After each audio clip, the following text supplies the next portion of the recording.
اب دیکھیے جہاں تک ابن عربی کا تعلق ہے، ہمارے ہاں یہ دو اپوزٹ پولز ملتے ہیں بزرگوں میں.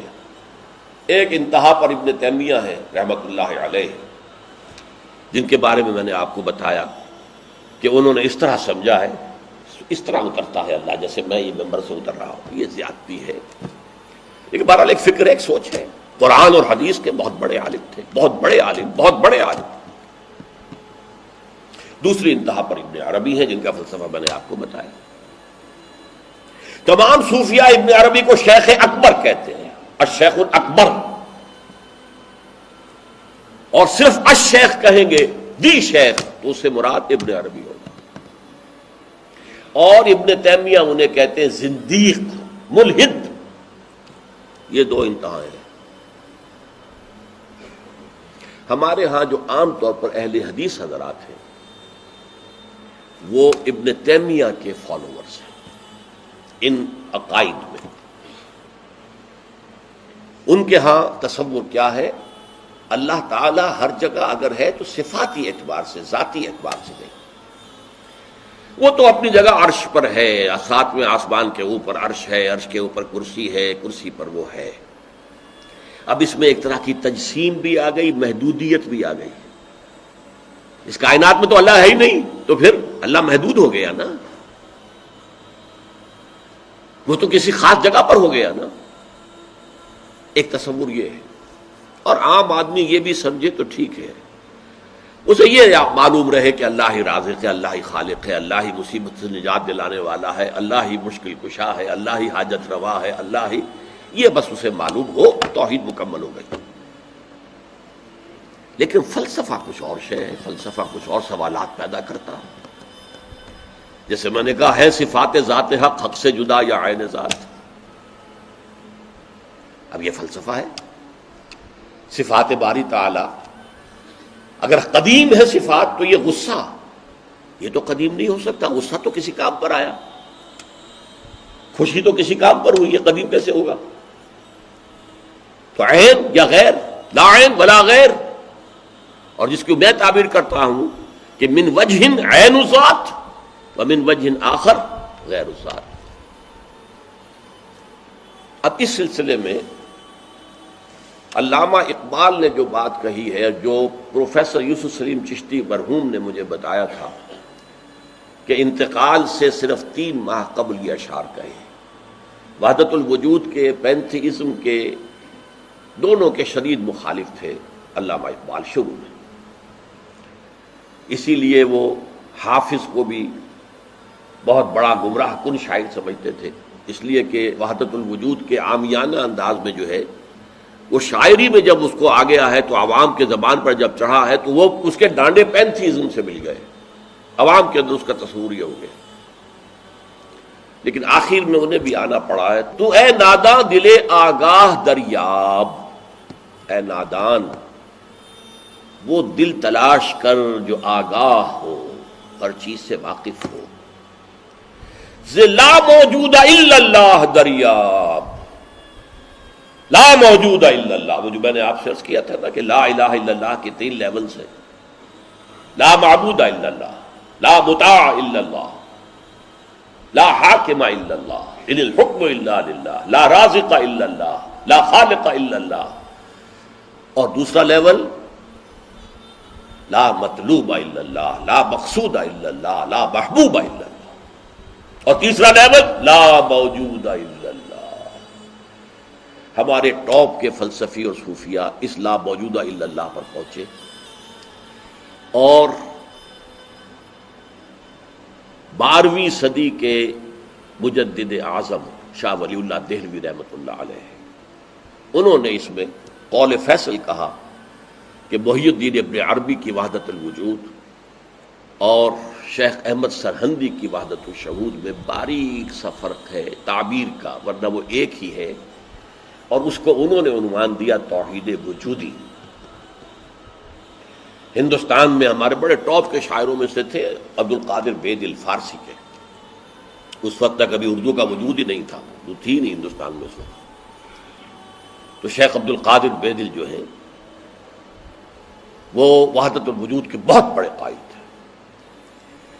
اور ان کی عظمت کا عالم یہ ہے کہ غالب کہتا ہے طرز بے دل میں ریختہ لکھنا اسد اللہ خان قیامت ہے، کہ بے دل کے انداز میں اردو میں شاعری کرنا، ان تو فارسی میں کی، اردو کو ریختہ کہتے تھے پہلے، یہ نئی زبان جو بنی تھی ریختہ، طرز بے دل میں ریختہ لکھنا اسد اللہ خان قیامت ہے۔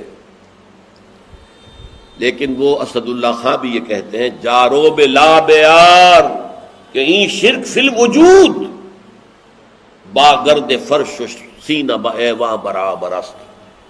دیکھو اگر تمہارے سینے کے اندر شرک فی الوجود شامل ہے، یہ بھی ہے وہ بھی ہے یہ بھی ہے وہ بھی ہے، وجود متعدد ہے، خدا کا وجود علیحدہ ہے، ہمارا وجود علیحدہ ہے، تو یہ گرد کے مانند ہے جو تمہارے سینے کے ایوان پر جو تخت بچھا ہوا تھا اس کے اوپر گرد پڑ گئی ہے۔ اس گرد کو جاروب لا، لا موجود ہے الا اللہ، جاروب لا کی جھاڑو سے لا کر صاف کر دو، جاروب لا بیار کہیں شرک فی الوجود، وجود دو مان لیے تو شرک ہو گیا، وجود ایک ہی ہے، البتہ جب تعین ہو گئی کسی شے کی وہ وجود مختلف ہے، ذات باری سے علیحدہ۔ بہرحال یہ مباحث ہیں اس آیت مبارکہ سے متعلق، اور میں نے آپ کے سامنے ساری بات رکھ دی۔ نہ میں کسی کا مبلغ ہوں، نہ یہ دینی مسئلہ ہے، یہ فلسفے کا مسئلہ ہے۔ اب فلسفے میں بہت سے مسائل ایسے پیدا ہو گئے، سائنس کے مسائل ہیں کہ جو کتاب و سنت یا کم سے کم حدیث کی بعض چیزوں سے ٹکراتے ہیں، اب اس میں آدمی غور کرے گا، سوچے گا۔ اسی طریقے سے یہ فلسفے کے مسائل ہیں جو ہمیشہ سے جن پر کام ہو رہا ہے، لیکن یہ دین جو ہے وہ شریعت اور طریقت کا نام ہے، حقیقت کو چھوڑ دو، حقیقت جو ہے بس ہے۔ تم سورج مکھی کے پھول بن جاؤ، تمہاری توجہ ہر وقت اپنی اس ذات جو جس نے تمہیں پیدا کیا ہے، حقیقت تو وہی ہے، لیکن سورج مکھی کے پھول بن جاؤ۔ لیکن اسے آپ غلط کہیں، مجھے کوئی اعتراض نہیں، لیکن یہ کہ ایک شخصیت کو میں ایسے سے واقف ہوں جو اہل حدیث بھی کٹر تھے اور صوفی بھی بڑے تھے۔ یہ جو ہمارے ہاں مشہور ہے غزنوی خاندان، مولانا عبداللہ غزنوی آئے تھے اور وہ اپنے تصوف کی بعض آراء کی وجہ سے اور بعض اپنی اہل حدیثیت کی آراء کی وجہ سے افغانستان سے نکال دیے گئے تھے، غزنی سے نکال دیے گئے، تو امرتسر میں آ کر آباد ہوئے۔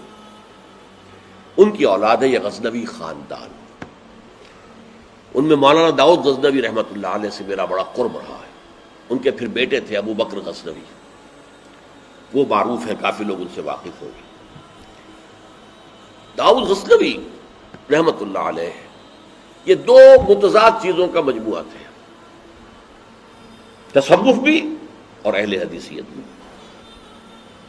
عام طور پر اہل حدیث کی ساری توجہ ظاہر پر رہتی ہے، وہ باطن میں جانتے ہی نہیں، اندر نہیں جاتے، فلسفے سے کوئی تعلق ہی نہیں، لیکن فلسفہ اور تصوف یہ جڑے ہوئے آپس میں چولی دامن کے ساتھ۔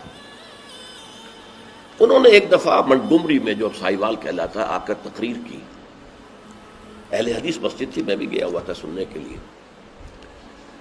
انہوں نے وہ اہل حدیث نوجوانوں سے کہہ رہے تھے کہ دیکھو تم اپنے مسلک پر قائم رہو، ہم غیر مقلد ہیں، ہم کسی کے مقلد نہیں ہیں، نہ ابو حنیفہ کے نہ مالک کے، لیکن کبھی بھی ان ائمہ کی توہین نہ کرنا۔ یہ ہمارے عام نوجوان جو کہتے ہیں ابو حنیفہ کو کیا پتا تھا، ابو حنیفہ کے پاس تو علم ہی نہیں تھا، ابو حنیفہ تو جو ہے علم حدیث میں کورے، یہ توہین کے الفاظ کبھی استعمال نہ کریں۔ اچھا، اس واعظ کے ساتھ انہوں نے مثال دی کہ دیکھیے شیخ محی الدین ابن عربی رحمت اللہ علیہ کے سب سے بڑے مخالف شیخ احمد سرہندی رحمت اللہ علیہ تھے، دونوں کے لیے رحمت اللہ علیہ کہا۔ میں حیران ہو گیا، یہ وہابی آدمی، کٹر وہابی اہل حدیث، اور یہ شیخ ابن عربی رحمت اللہ علیہ کہہ رہا۔ خیر میرے دل پر بھی اثر ہوا کہ بڑی وسعت ہے ان کے فکر و نظر میں۔ میری اہلیہ کے چچا تھے، ان کے ایک بیٹے، سب سے چھوٹے بیٹے یہاں مجمع میں موجود بھی ہیں، شیخ فضل الرحمان مرحوم۔ ان کے بہت گہرے تعلقات تھے یہ جو خاندان غزنوی خاندان سے. انہوں نے شام کو کھانے پر بلایا, مجھے بھی بلا لیا, میں ان کا داماد ہی تھا نا. تو وہاں میں نے کہا کہ حضرت آپ نے شیخ ابن عربی کے ساتھ رحمت اللہ علیہ کے الفاظ استعمال کیے, جبکہ ابن تیمیہ نے کوئی شرعی گالی چھوڑی نہیں ان کے لیے. زندیق, ملحد,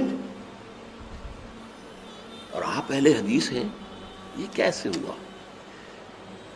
میں ان کی عظمت کا قائل ہو گیا, ان کی آنکھوں میں آنسو آ گئے. کہنے لگے ڈاکٹر صاحب یہ دونوں ہمارے بزرگ ہیں, ہم خرد ہیں, آپس کے اختلافات وہ جانے, ہم چھوٹے ہیں, خرد ہیں, خرد رہنے ہی میں عافیت سمجھتے ہیں, ہمارے لیے دونوں محترم ہیں.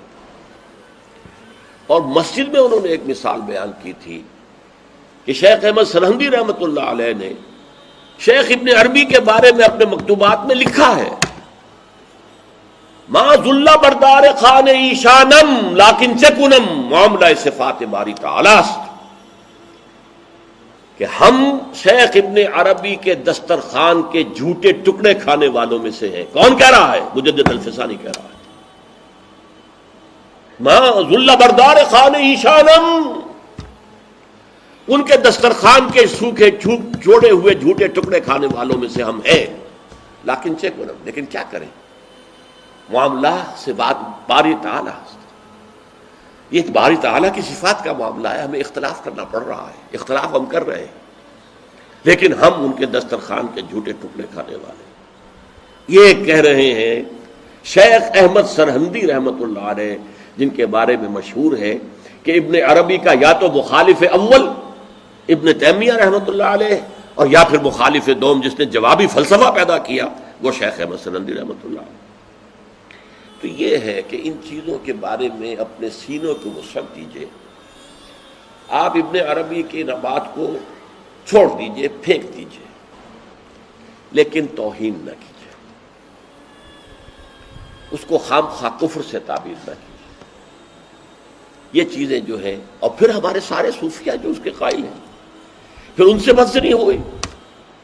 میں صرف اس لیے کہ وہ بدزنی اور دلی نفرت کا معاملہ ختم ہو جائے, میں یہ ساری بحث اس لیے کیا کرتا ہوں, ورنہ میرے عام دروس میں ان مسائل پر گفتگو نہیں ہوتی.